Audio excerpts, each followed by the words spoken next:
Honorable Chairman of Nehru Niketan Group of Schools and Director, and teachers and parents, happy to be part of this today's parent orientation.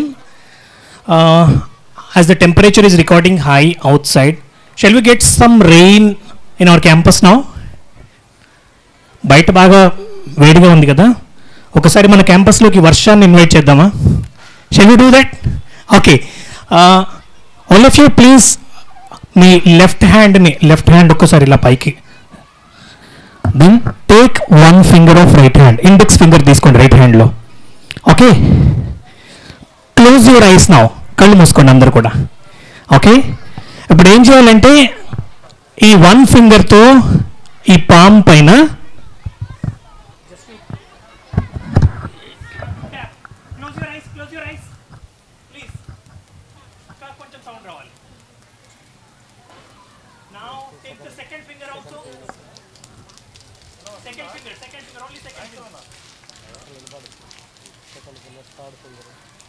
Now third finger, add it.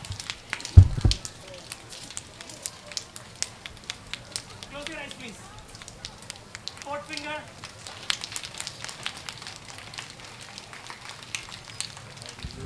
And fifth finger.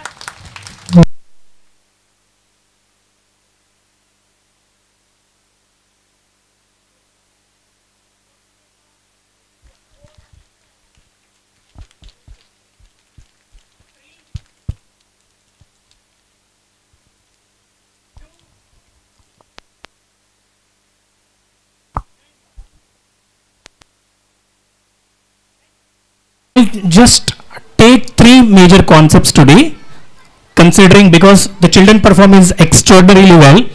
If my performance is not up to the mark, I know you will judge me as well.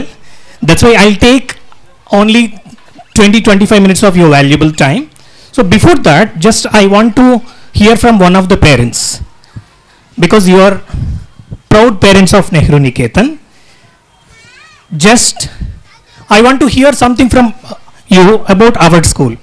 What are the different ways our teachers and students are doing? Any parent, 1-2 sentences about our school? ఎవరైనా ఒక్కరు please. నేను ఒక out సైడర్ని, నేను వచ్చి మిమ్మల్ని అడిగాను Nehru Niketan school ఎలా ఉంది అని. ఎందుకు? ఎవరైనా ఒక్కరు please. Please ma'am. 6 months? No, not 6 months. Ma'am, 3 months? No. Ma'am, 1 month? ఇంకా లేటెస్ట్ ఏం లేదా? ఇంకా లేటెస్ట్ ఏం లేదని అడుగుతాం, రైట్? సిమిలర్లీ మనం ఒక ఫర్నిచర్ షాప్కి వెళ్ళాము. ఇప్పుడు ఫర్నిచర్ షాప్కి వెళ్ళగానే ఫస్ట్ ఏం అడుగుతాము? న్యూగా ఏమేమి ఉన్నాయి యాజ్ పర్ ద ట్రెండ్ అడుగుతాము. ఒక క్లాత్ స్టోర్కి వెళ్ళాము. క్లాత్ స్టోర్కి వెళ్ళగానే ఫస్ట్ ఏం అడుగుతాము? మేడం ఇది జస్ట్ 1 year ఓల్డ్ మోడల్ అన్నారు అనుకోండి, ఏమంటారు మీరు? నో. Just 6 months? నో. ఇంకా లేటెస్ట్ ఏదైనా ఉందా? ఇంకా లేటెస్ట్ ఏదైనా ఉందని అడుగుతాం. ఈ లేటెస్ట్ ట్రెండ్ అనేది ప్రతి దగ్గర అడుగుతున్నాం కదా. చిన్న లైఫ్ స్టోరీ మన మొబైల్లో యాప్ కూడా చెప్తుంది మనకి. మన మొబైల్లో యాప్స్ కూడా ఒక 1 month, 2 months, 3 months కాగానే ఒక చిన్న నోటిఫికేషన్ వస్తుంది. ఏంటది?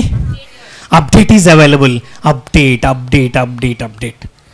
సో ప్రతి దగ్గర కూడా అప్డేట్ జరుగుతోంది కదా. టీచింగ్ అండ్ లెర్నింగ్ ప్రాసెస్లో కూడా అప్డేట్ జరగాల వద్దా? జరగాలి అనేవాళ్ళు చేయొద్దండి. Super, thank you. జరగాలి. టీచింగ్ అండ్ లెర్నింగ్ ప్రాసెస్లో అప్డేట్ జరగాలి అంటే పాతకాలంలో చాక్ అండ్ టాక్ మెథడ్లో కేవలం టీచర్ మాట్లాడేవారు, పిల్లలు వినేవాళ్ళు. Teacher all of you be silent అంటే వాళ్ళు క్లాస్ అయిపోయేదాకా సైలెంట్గా ఉండేవాళ్ళు. గతంలో మాట్లాడకపోవడం డిసిప్లిన్, ఈరోజు మాట్లాడడం డిసిప్లిన్. ఈరోజు పిల్లలు మాట్లాడితే డిసిప్లిన్గా ఉన్నట్టుగా అనమాట, సైలెంట్గా ఉంటే డిసిప్లిన్గా ఉన్నట్టుగా కాదు క్లాస్లో. అంటే వాళ్ళు మాట్లాడాలి, వాళ్ళకు తెలిసింది చెప్పాలి. ఇప్పుడు ట్రెండ్ మారింది. ట్రెండ్కి అనుగుణంగా మన విద్యా సంస్థని బయట ట్రెండ్ నేషనల్లో, ఇంటర్నేషనల్ లెవెల్లో ఏదైతే ట్రెండ్స్ ఉన్నాయో దానికి అనుగుణంగా తీసుకొని మొట్టమొదట ఆ ట్రెండ్ని మన పిల్లలకి, మన పేరెంట్స్కి ఆ బెనిఫిట్ ఇవ్వాలి అని మన స్కూల్ మేనేజ్మెంట్ ఆలోచిస్తుంది కదా. ఒక్కసారి కొంచెం గట్టిగా చప్పట్లు కొడదాం. బయట ట్రెండ్ ఎలాగా ఉందో రీసెర్చ్ చేసి ఆ రీసెర్చ్లో వచ్చినటువంటి అవుట్పుట్స్ని తీసుకొని ఫస్ట్ ఆ బెనిఫిట్ మా స్కూల్ పిల్లలకి ఇవ్వాలి, ఆ బెనిఫిట్ మన టీచర్స్కి ఇవ్వాలి, అని ఎప్పటికీ కూడా పిల్లలని టీచర్స్ని అప్డేట్ చేస్తూ పేరెంట్స్కి కూడా అప్డేట్ కావడానికి అవకాశం ఇస్తున్నారు మేనేజ్మెంట్. ఈ విధంగా ఆ అప్డేట్లో ఒక భాగమే, గతంలో అనేక అప్డేట్స్ చేస్తున్నారు మన స్కూల్ మేనేజ్మెంట్. అప్డేట్లో ఒక భాగమే గత 5 years క్రితము లీడ్ స్కూల్తో మన నెహ్రూ నికేతన్ స్కూల్ అనేది అసోసియేట్ అయింది. ఈ లీడ్ స్కూల్ ఏంటి అని అంటే, ఈ రోజుల్లో పిల్లలకి ప్రతి దగ్గర ఎక్కడికి వెళ్ళినా కానీ ఇంటర్నేషనల్ లెవెల్లో కాంపిటీషన్ గురించి మాట్లాడుతున్నారు. నేషనల్ లెవెల్ అయిపోయింది, స్టేట్ లెవెల్ అయిపోయింది, డిస్ట్రిక్ట్ లెవెల్ అయిపోయింది. సార్ మా పిల్లలు తెనాలి నుంచి వచ్చారు సార్, మీరు కొంచెం ఎక్స్క్యూజ్ ఇవ్వండి సార్, మా పిల్లలకి కాంపిటీషన్లో రిలాక్సేషన్ ఇవ్వండి సార్ అంటే ఇస్తారా? లేదు. పోనీ సార్ మాది ఎక్కడో చిన్న టౌన్ సార్, కొంచెం ఎక్స్క్యూజ్ ఇవ్వండి. ఇవ్వరు. ఎక్స్క్యూజ్ తీసుకోకూడదు కూడా. ఎక్స్క్యూజ్ ఇచ్చే అవకాశం లేదు, తీసుకునే అవకాశం లేదు. అంటే ఇంకా కాంప్రమైజ్ అవ్వడానికి అవకాశం లేదు. నేషనల్ లెవెల్లో, ఇంటర్నేషనల్ లెవెల్లో కాంపిటీషన్ ఎలాగా ఉందో ఆ కాంపిటీషన్కి అనుగుణంగా మన పిల్లల్ని తయారు చేసేటువంటి విద్యా సంస్థలు మన పిల్లలు ఉండాలి. ఆ విధంగా మన పిల్లల్ని ఇక్కడ ఉంచినందుకు మీకు కూడా ఒక్కసారి గట్టిగా క్లాప్స్. కొంచెం గట్టిగా అండి. లంచ్ బ్రేక్ నాకు తెలుసు మధ్యాహ్నం. Okay, thank you. మనము ప్రతి సబ్జెక్ట్కి ఒక అప్రోచ్ ఉంటుంది. ఇప్పుడు నేను ఒక సింగర్ని అనుకుందాం. యాక్చువల్గా నేను సింగర్ని కాదు, నేను ఒక సింగర్ని అనుకుందాము. నేను ఒక సింగర్ని అయితే క్లాసికల్ సాంగ్ని, ఫోక్ సాంగ్ని, వెస్టర్న్ సాంగ్ని ఒకటేలాగా పాడతాను. నేను ఒకటేలాగా పాడితే నన్ను సింగర్ అనరు, కిందికి రండి అని చెప్పేసి అంటారు డయాస్ మించి. అంటే క్లాసికల్ సాంగ్కి ఒక అప్రోచ్ ఉంది, ఫోక్ సాంగ్కి ఒక అప్రోచ్ ఉంది, వెస్టర్న్ సాంగ్కి అప్రోచ్ ఉంది. సరే, మిక్స్డ్ కేటగిరీస్ కూడా వచ్చాయి ఈ మధ్య, వాటికి ఒక అప్రోచ్ ఉంది. ఇలాగనే ప్రతి సబ్జెక్ట్కి ఒక అప్రోచ్ ఉంటుందా? అన్ని సబ్జెక్ట్స్ ఒకలాగా చెప్పేయాలా? ప్రతి సబ్జెక్ట్కి ఒక అప్రోచ్ ఉంటుంది. మ్యాథమెటిక్స్ దానికి టీచ్ చేసేటువంటి అప్రోచ్ ఒకటి ఉంటుంది. ఈవీఎస్ ఒక అప్రోచ్ ఉంది. Language, English language, English subject కాదు, ఇంగ్లీష్ లాంగ్వేజ్, దానికి ఒక అప్రోచ్ ఉంది. ప్రీ ప్రైమరీ ఆ టీచింగ్కి ఒక అప్రోచ్ ఉంది. అంటే ఒక టీచర్ ఎంత కష్టపడుతున్నారు ఇక్కడ అంటే, ఏ సాంగ్కి వెళ్ళినా కానీ ఒకటే అప్రోచ్ కాదు, వాళ్ళు మల్టిపుల్ అప్రోచెస్లో వాళ్ళకి ఎక్స్పర్టీజ్ వచ్చి వాళ్ళు ఏ సబ్జెక్ట్ అయినా కానీ దేన్నైనా కానీ టీచ్ చేయగలిగేటువంటి సామర్థ్యం తెచ్చుకున్న టీచర్స్ ఉంటారు ఇక్కడ. ఒకటి మేనేజ్మెంట్ సపోర్ట్ ఉంది, రెండవది టీచర్స్ అప్డేట్ అయి ఉన్నారు. ఇవి రెండు జరిగితే సరిపోదు. థర్డ్ వన్, క్లాస్లో టీచర్కి ఈ ట్రెండ్కి అనుగుణంగా టీచ్ చేయగలిగేటువంటి టెక్నాలజీ చేతిలో ఉండాలి. ఆ టెక్నాలజీని ఇవ్వడం కోసం మేము వచ్చామన్నమాట. ఆ విధంగా లాస్ట్ 5 years క్రితము లీడ్ స్కూల్తో అసోసియేట్ అయినటువంటి మన స్కూల్ ప్రతి సబ్జెక్ట్ని కూడా విజువలైజేషన్ బేస్లో టీచ్ చేస్తాం. సపోజ్ నేను ఒక చిన్న ఎగ్జాంపుల్ చెప్తాను. మీరందరికీ తెలిసిన విషయమే, మొక్కలకి నీళ్లు పోస్తే ఎక్కడికి వెళ్తాయండి? రూట్స్లోకి వెళ్తాయి కదా. రూట్స్లోకి వెళ్ళి ఎక్కడికి వెళ్తాయి? రూట్స్లోంచి ఎక్కడికి వెళ్తాయి? ఎవరైనా చెప్పండి, టీచర్స్, పిల్లలు, parents. To all the parts of the plant. మళ్ళీ అక్కడి నుంచి లీఫ్ దాకా వచ్చింది అనుకుందాం. ఈ ప్రాసెస్ మొత్తాన్ని నేను ఇలాగ నోట్తో చెప్పాను అనుకోండి, అర్థమవుతుందా? కాదు.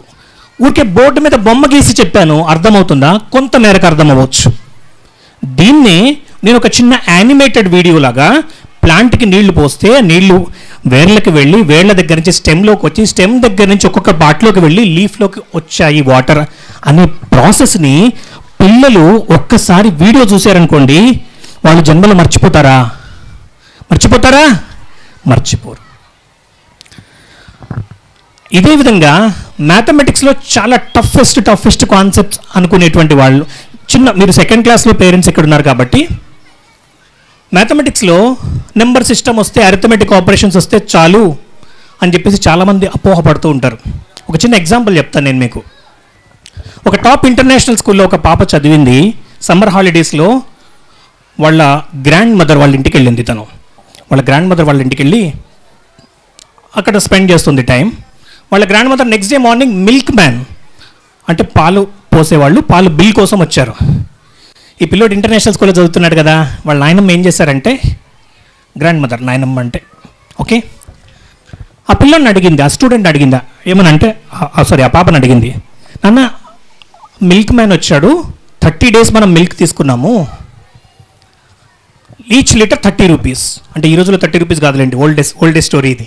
సార్ ఇప్పుడు 30 రూపీస్ ఎక్కడ ఉన్నాయి సార్ అంటే నేను చెప్పలేను. Old days 30 rupees. ఎంత బిల్ ఇవ్వాలి నాన్న, నువ్వు ఇంటర్నేషనల్ స్కూల్లో చదువుతున్నావు కదా, ఒకసారి చెప్పు అని వాళ్ళ గ్రాండ్ మదర్ ఆ పాపని అడిగింది. ఆ పాప ఏం చేసింది అనుకున్నారు? అయ్యో నాకు తెలియదు ఏంటి ఈ క్యాలిక్యులేషన్, నాకు ఈజీగా తెలుసు. ఒక్కొక్క రోజుకి 1 లీటర్ 30 రూపీస్ కదా. డే 1 30 రూపీస్, డే 2కి మళ్ళీ 30 రూపీస్, డే 3కి 30 రూపీస్, డే 4కి 30 రూపీస్. ఇట్లా 30 ఒక 30 టైమ్స్ వేసుకొని 3+3+3+3+3+3 అని క్యాలిక్యులేట్ చేసుకొని ఒక 10 నిమిషాలు టైం తీసుకొని ఎంత అనేది చెప్పింది. ఎంతండి నెంబర్ ఎంత ఇక్కడ యాక్చువల్గా టోటల్ ఏంటి? 900. వీళ్ళ గ్రాండ్ మదర్ ఎప్పుడు స్కూల్కి వెళ్ళలే వాస్తవానికి, ఆవిడకి అది 900 అని ఆల్రెడీ తెలుసు. ఈ పాప ఇంటర్నేషనల్ స్కూల్కి వెళ్ళింది 30 అని వేసుకొని ఆ 900 రూపీస్ అని చెప్పడం కోసము చాలా కష్టపడింది ఈ పాప. ఈ కష్టం ఎందుకు వచ్చింది అనుకుంటారు ఈ పాపకి? అంటే ఎందుకు వచ్చిందంటే, మ్యాథమెటిక్స్ అంటే వాళ్ళ లైఫ్కి పనికొచ్చేది విషయం కాదు. మ్యాథమెటిక్స్ అనేది ఒక సబ్జెక్ట్, ఇంగ్లీష్ అనేది ఒక సబ్జెక్ట్, ఈవీఎస్ అనేది ఒక సబ్జెక్ట్. నా లైఫ్కి నా సబ్జెక్ట్కి లింక్ లేదు.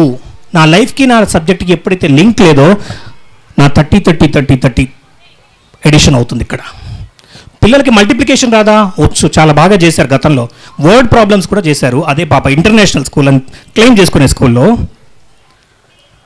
మల్టిప్లికేషన్ వచ్చు, కానీ మల్టిప్లికేషన్ని నా నిజ జీవితంలో వాడాలి అన్నటువంటి విషయం తెలియదు. ఇప్పుడు చెప్పండి, పాత సామెత, తెలుగు అందరికీ అర్థమవుతుంది అనుకుని తెలుగు మాట్లాడుతున్నాను. పాత సామెత ఒక తెలుగులో పెద్దవాళ్ళు చెప్పేవాళ్ళు, అర్థం లేని చదువు, ఒకసారి గట్టిగా, అర్థం లేని చదువు వ్యర్థం అని. ఇక్కడ ఏం జరిగిందంటే అర్థం లేని చదువు జరిగింది. పిల్లలు చదివింది ఒకటి ఉంది, లైఫ్కి ఇంకోటి జరిగింది. లైఫ్కి క్లాస్ రూమ్ ఎక్స్పీరియన్స్కి కనెక్షన్ లేదు. ఇప్పుడు ట్రెండ్ ఎడ్యుకేషన్లో ఏంటి అని అంటే, లైఫ్కి లెర్నింగ్కి, క్లాస్ రూమ్ లెర్నింగ్కి కనెక్షన్ ఉండాలి. ఇది నేను చెప్పట్లేదు, నేషనల్ పాలసీ ఆఫ్ ఎడ్యుకేషన్ చెప్తుంది.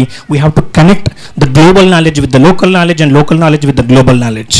ఇది జరగాలి పిల్లల్లో. అది జరిగేటువంటి పద్ధతి కోసం ఒక్కొక్క అప్డేట్ చేస్తూ, ఇప్పుడున్నటువంటి ట్రెండ్కి అనుగుణంగా, ఇప్పుడున్నటువంటి కాంపిటీషన్కి అనుగుణంగా పిల్లల్ని ముందుకు తీసుకెళ్లడంలో కొన్ని అప్డేట్స్ చేస్తూ ముందుకు వస్తున్న తరుణంలో నెక్స్ట్ అకాడమిక్ ఇయర్కి వచ్చినటువంటి ఒక అప్డేట్ ఏంటి అని అంటే, దానిని మనం ఏమంటామంటే టెక్స్ట్ బుక్ అంటాం. ఏమంటామండి? కొంచెం గట్టిగా, టెక్స్ట్ బుక్.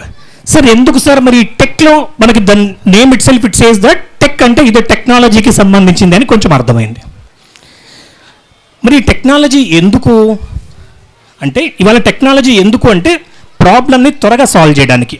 సార్ టెక్నాలజీ లేని రోజుల్లో మేము బతకలేదా, మేము జీవించలేదా? టెక్నాలజీ లేని రోజుల్లో మేమేమి ప్రాబ్లమ్ సాల్వ్ చేయలేదా? చేసి ఉండొచ్చు. ఆ రోజుల్లో వచ్చినటువంటి ప్రాబ్లం వేరే, దానికి ఇచ్చిన మీరు సొల్యూషన్ వేరే, అప్పుడు మీకున్నటువంటి టైం వేరే. ఇప్పుడు అన్నీ మారిపోయాయి. ఆ మారిపోయిన దానికి అనుగుణంగా రియల్ టైంలో ప్రాబ్లమ్స్ని సాల్వ్ చేయాలంటే దానికోసం ఇంట్రడ్యూస్ చేసినటువంటి బుక్ టెక్స్ట్ బుక్. దీంట్లో ఏమున్నాయి అనేది 3 విషయాలు చెప్తాను నేను మీకు. తర్వాత కొన్ని వీడియోస్ కూడా చూపిస్తాను దాని రిలేటెడ్గా. ఒకటి, రెగ్యులర్గా చాలామంది పేరెంట్స్ దగ్గర నుంచి వినేటువంటి విషయం ఏంటి అని అంటే, మా పిల్లలు చాలా కాన్సెప్ట్స్ నేర్చుకుంటారు సార్, కానీ నేర్చుకునేటువంటి కాన్సెప్ట్ని విజువలైజేషన్ బెటర్గా చేసేలాగా సైన్స్ కాన్సెప్ట్ నేర్చుకుంటే బాగుంటుంది. నాకు హార్ట్ ఉంది, గుండె ఎలా పనిచేస్తుంది అనేటువంటి విషయాన్ని ఒక బెటర్గా వాళ్ళకి రియల్ టైంలో ఎక్స్పీరియన్స్ ఇచ్చేలాగా బాగుంటుంది.